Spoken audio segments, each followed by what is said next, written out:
Everything changed under Ibrahim Traoré, the president of Burkina Faso. The military of Burkina Faso is no longer reliant on antiquated Western help thanks to audacious equipment purchases, well-timed military transfers, and effective military logistics. Modern military equipment and sophisticated security forces have made the army a respected force in both African and international defense circles.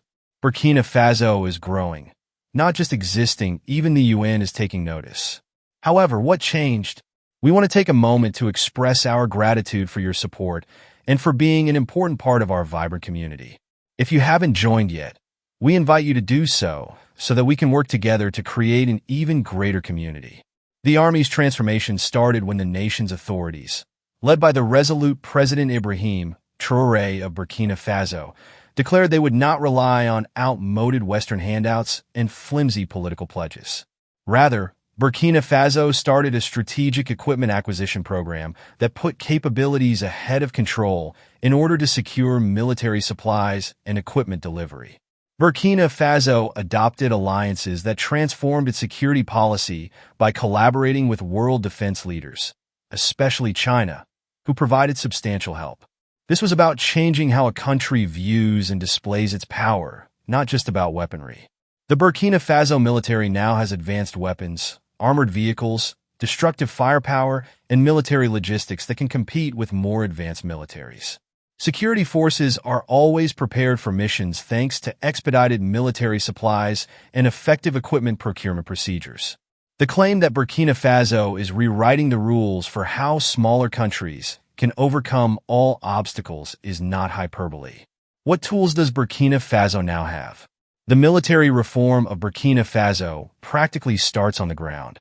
Before modernization efforts started, soldiers were using vehicles that were dangerously antiquated and frequently only slightly modified trucks. These cars were prime targets for ambushes, landmines, and roadside explosives.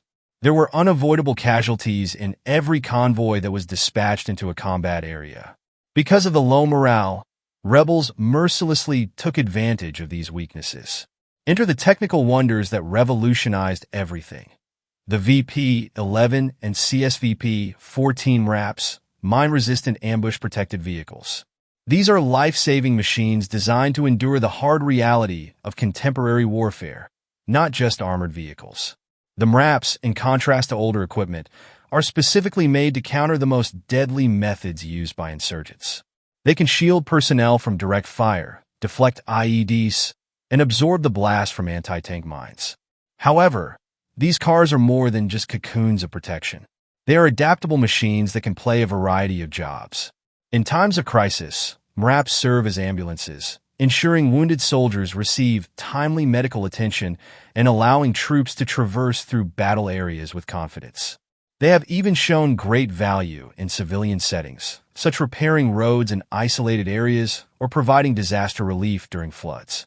Burkina Faso's strategic thinking is demonstrated by the inclusion of Caterpillar excavators in the upgrade package.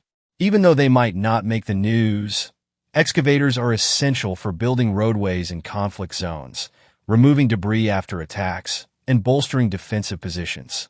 In a sense, Burkina Faso's pragmatic, no-nonsense approach is embodied by these devices. There is a reason for everything, and that reason is to survive. These cars have an incalculable psychological influence. Riding in an MRAP is a completely different experience for soldiers than the precarious vehicles of the past. They are now soldiers protected by cutting-edge engineering, not sitting ducks. Conversely, insurgents are discovering the hard way that their strategies are being rendered ineffective. It's now a suicidal mission instead of a simple ambush. However, a question still stands even with troops protected. How do you make sure they can retaliate just as fiercely? Defense is important, but wars are won on the offensive. Firepower, which redefines the battlefield, is the second pillar of Burkina Faso's development. Burkina Faso's military were at a significant disadvantage in the past since they were forced to use antiquated firearms and hardly operational artillery. Knowing that the military lacked the range, accuracy, and mobility to adequately retaliate, insurgents could operate with relative impunity. With the introduction of CS, SM-1 mortars and WMA-301 fire support vehicles, Burkina Faso's combat strategy was completely transformed. The WMA-301 is a mobile artillery weapon. With its 105mm weapons, it offers unparalleled mobility along with devastating firepower. Imagine a WMA-301 that rolls into position, fires its potent cannon from a safe distance, then moves before the adversary can react. For militants who previously depended on the military's slow reaction times, this degree of accuracy and flexibility is a nightmare.